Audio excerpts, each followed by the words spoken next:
milagre da multiplicação de pães e de peixes. Diz a Bíblia que Jesus estava ensinando em Cafarnaum e João Batista estava preso. Quando João Batista morre, que a sua bandeja entrega a Herodias numa bandeja de prata, diz a Bíblia que mandam dizer a Jesus que João Batista, seu melhor amigo, tinha morrido. Diz a Bíblia que Jesus então se entristece e convida os seus discípulos para entrarem dentro do barco. Quando Jesus entra dentro do barco com os seus discípulos, Jesus navega agora uns 25 ou 30 estádios, saindo da cidade de Cafarnaum e atravessando o mar da Galileia. Diz a Bíblia que quando esse barco atravessa os 25 ou 30 estádios, ele chega numa cidade chamada Betsaida. Repita comigo, vez 3. Betsaida.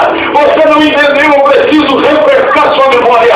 27 quilômetros da cidade de Betsaida existia outra cidade.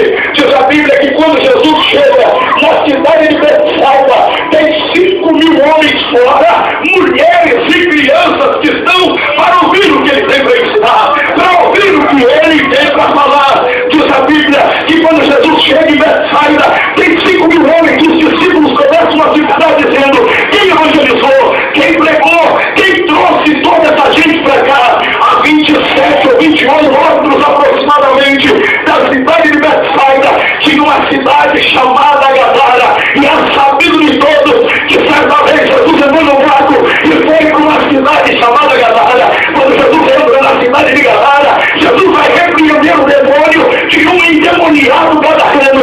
Quando Jesus está entrando na cidade, o endemoniado gadareno olha para Jesus e diz: filho de Davi, vieste já me atormentar. Mas Jesus não está ouvindo do demônio, não. Jesus manda sair, os demônios se precipitam com uma maneira de porcos e se jogam de esculadeiro abaixo. Os donos dos porcos, irmão Josué, não fica contente, os donos dos porcos não ficam felizes, então chegam até Jesus e expulsam Jesus da cidade. Quando Jesus está entrando dentro do barco, pastor, todos os moradores da cidade e todos aqueles donos dos porcos vão até Jesus e mande que Jesus leve com eles, irmão Davi, o endemoniado gadareno que agora é um homem salvo, que agora é um homem livre, que agora é um homem que confessa a sua fé, que agora dá glória a Deus, aleluia, que agora ele tem glória a Deus. Jesus volta até o gadareno e coloca a mão no ombro dele e diz: meu filho, vai para sua casa e para sua família e sai contando a todo mundo o que te aconteceu nesse momento. O endemoniado sai, querido, e Jesus retorna para Cafarnaum.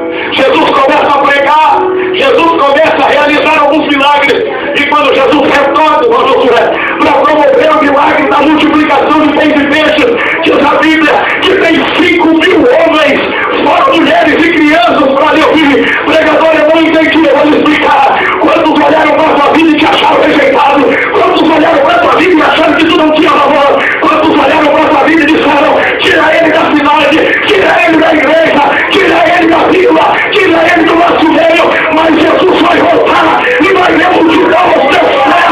Jesus vai voltar e vai ter que ver você evangelizando, vai ter que ver tu pregando, vai ter que ver tu rezando, vai ter que ver tu adorando.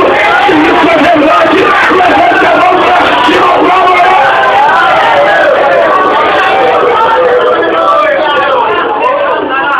Jesus está ensinando e Filipe e André estão muito preocupados. Há uma combinação perfeita da Bíblia Sagrada, sendo que a Bíblia tem uma coluna central dividida em Antigo e Novo Testamento. Os 4 evangelhos, entre Mateus, Marcos, Lucas e João, relatam aproximadamente milagres oculares e parecidos. Porém, Mateus, Marcos e Lucas não falam nada de quem tinha 5 pães e 2 peixes para alimentar. Mas eu me alegro quando eu olho para o livro de João, e João não está preocupado em aparecer. João está preocupado em colocar um menino na história. E João vai dizer que dentro da multidão tinha 5.000 homens. 5.000 homens acima de 40 anos que não tinham nada para dar.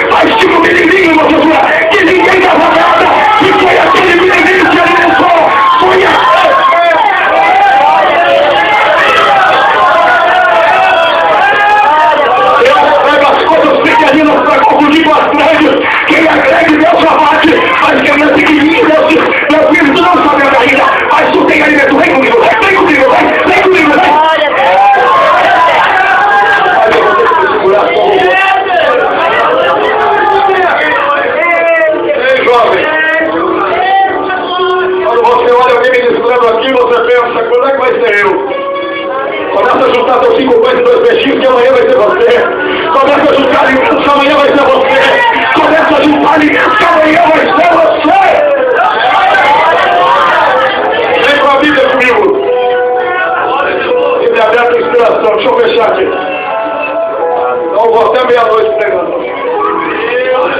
Livro de Gênesis, capítulo de número 37.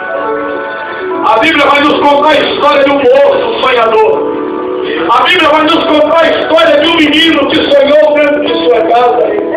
Enquanto às vezes nós vimos, irmão Cristina, pregadores pregarem e enaltecerem a túnica de José a ponto do que a túnica aparece mais pela história, a ponto de que José é mais homenageado que Deus na história. Quando Deus está olhando no céu, Jesus está à sua destra. Mas o meu vídeo é o Antigo Testamento, mas Jesus olhando no livro de João, capítulo de número 17, ele vai dizer: Pai, glorifica-me agora com a glória que eu tinha contigo antes que houvesse o mundo, antes de eu e você existir, antes do mundo existir, ele estava lá, estava no jardim de Deus, estava conversando.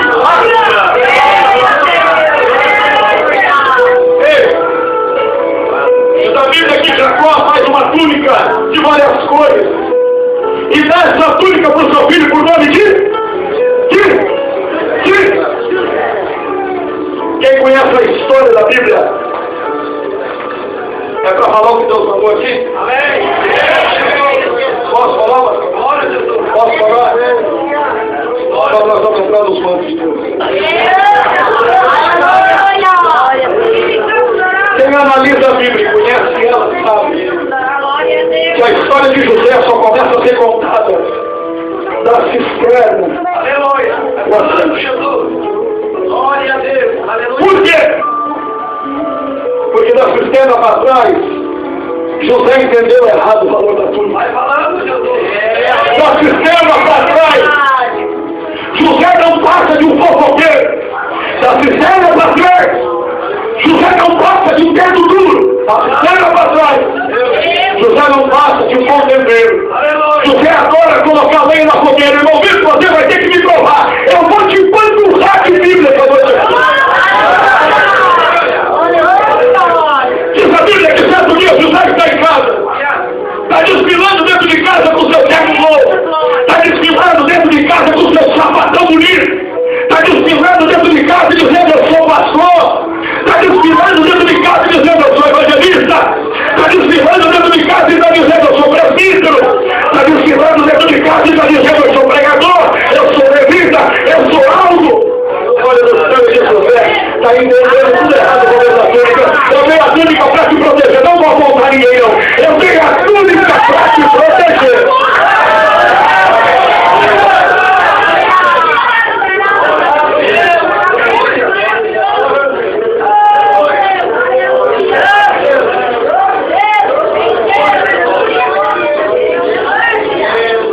Irmão de José sai a apacentar as ovelhas do seu pai.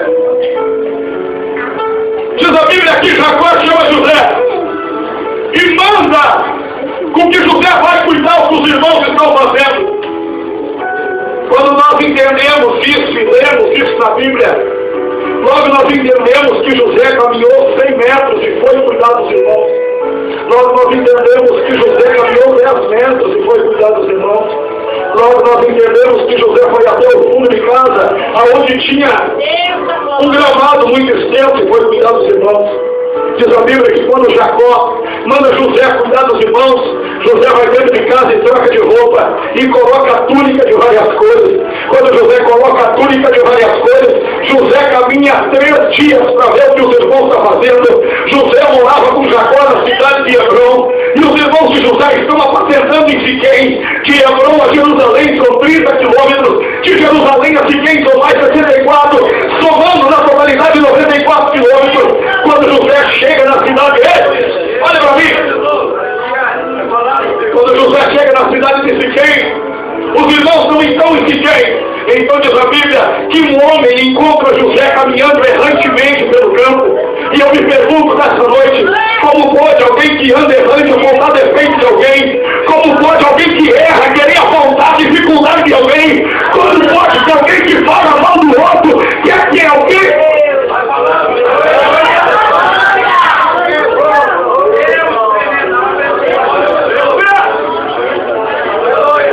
José está perdido dentro do seu próprio orgulho. José está perdido dentro do seu próprio eu. José está se achando mamãe. José está achando que faz. José está achando que tem. José está achando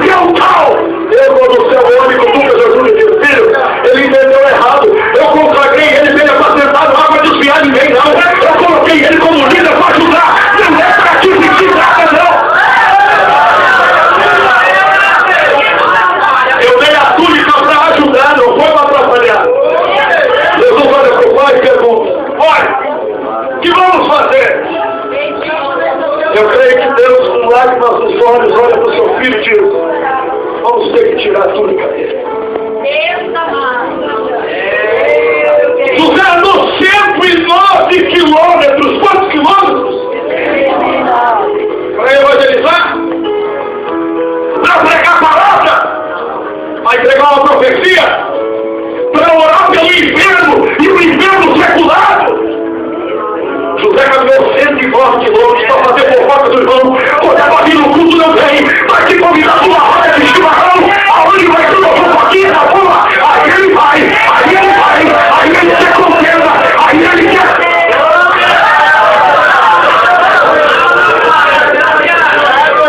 Depois eu lhe mostro quem é os 4 irmãos que mandaram eu falar o que Deus mandou. Aí você pode ver. Eu lhe mostro.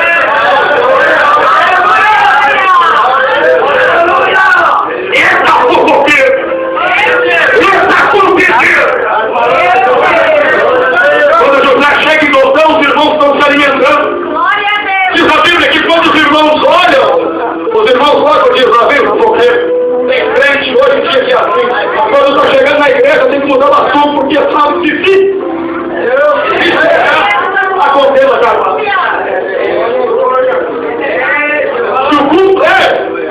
se o culto terminar 10 minutos depois do horário, para ir lá para o pastor dizer que Deus batizou, para dizer que Deus converteu almas, para dizer que Deus curou, não vai. Mas se o culto terminar depois do horário, no outro dia está na porta do pastor, não precisa dizer, pastor, terminou depois do horário, quantas pessoas falaram isso? Deus vai fazer contigo, meu filho. Deus vai tirar a túnica. Deus vai tirar a túnica. Ei, segura. Vamos na introdução da mensagem, segura. Eu queria ter voz para a pregação. Tem que me segurar, senão amanhã eu não falo. Pode ser que Deus me dê uma voz abençoada que ainda precisa. Aleluia. Quem está me ouvindo, diga amém. Olha para cá.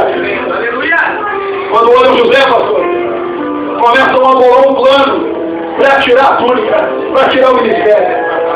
Quando José se aproxima, diz a Bíblia, meu Deus, agora vai esquentar. Diz a Bíblia que eles arrancam a túnica de José e matam um cabrito. Não toque em ovelha, porque ovelha é protegido por Deus. Cabrito não é. Matam um cabrito e lançam José nu dentro da cisterna. Quando matam um cabrito, pega o sangue do cabrito e mancha a túnica de José. E mandam com que o irmão leve a túnica até o pai Jacó. Quando o pai olha, ele vê que tem sangue na túnica.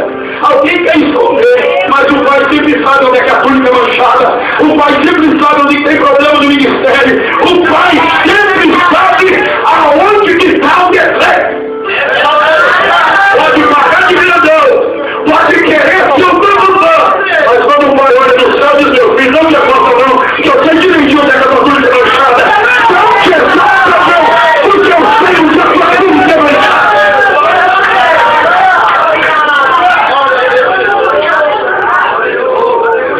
José é colocado nu, meu filho, não é para cisterna. Quando José cai dentro da cisterna, a cisterna tem um diâmetro de 1 por 1 por 5 metros de profundidade. Quando José olha seu rei, José coloca as 2 mãos na cabeça. E pensa: como que pode José apontar os defeitos dos seus irmãos até hoje? Como que pode José apontar os defeitos dos seus irmãos até hoje?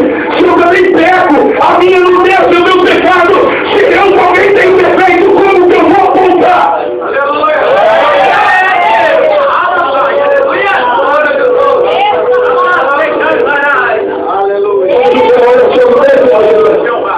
José tenta apontar o dedo e o dedo bate na parede. Então a única forma de José fazer alguma coisa é apontar o dedo para cima. Só que para cima ninguém aponta dedo, porque Deus é perfeito. Para cima nós só levantamos a mão e dizemos: Deus, eu acredito em ti porque tu és fiel. Eu acredito em ti porque tu és fiel. Quando José levanta a mão para cima e reconhece a grandeza de Deus, Deus prepara alguém para tirar ele de lá. A prova vai sair hoje, porque você viu que você também erra, você viu que você também peca. Então nessa noite Deus faz o seu ministério voltar, Deus faz a bênção chegar, a bênção do Senhor está sobre a tua vida.